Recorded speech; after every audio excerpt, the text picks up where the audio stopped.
Meneer, gefeliciteerd. 40 jaar toch? Zegt u? Dat wij niet genoeg Nederlands spreken. Oké, maar de Marokkanen zijn 40 jaar in Venlo vandaag. Ja, proficiat. Ja. Hoe voelt dat? Oh. Normaal, hè? Ja, toen ik gewerkt eerst in Harderwijk, Ja. in eindfabriek, 2 jaar. En daarna komt hier in Venlo om 68. Hij gewerkt in TV, in een panfabriek. Ya Rabbi shud alayna.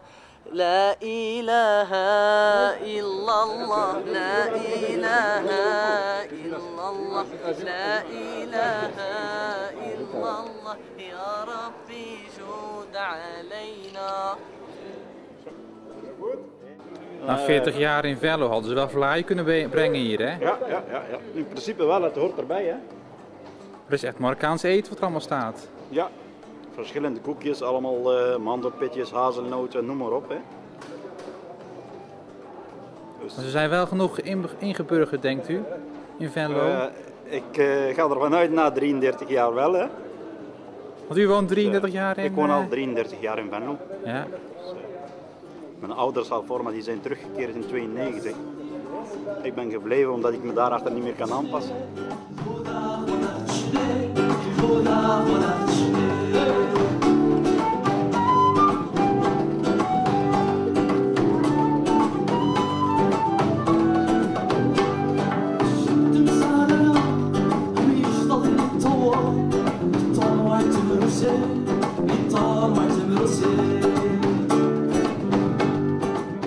Bijna 47 jaar Nederland. Ik eerste Marokkaan gekomen naar Nederland. U was de eerste Marokkaan? Ja, zeker. Ja. Waarom bent u gekomen naar Nederland? Te werken. Werken na dit aan, als SWB. Hij heeft in de boot gewerkt in de haven in Stijn. En ze moesten 100 kilo gewicht dragen. Door weer en wind. En ja, daar...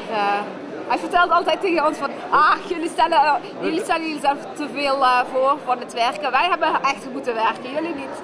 Hoe is het nu met de Marokkaanse gemeenschap in Venlo? Het is nog steeds minder. Ik wil nog meer. Want wij zijn nog steeds slecht in het beeld. Die slechte beeld willen wij wegwerken. Met dat soort activiteiten willen wij dat eigenlijk slechte beeld wegwerken. Waarom bent u slecht in beeld dan? Ja, maar je krijgt het vaak op televisie. Door de heer Wilders.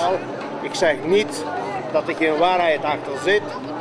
Maar bij elke volk heb je slechte en goede mensen.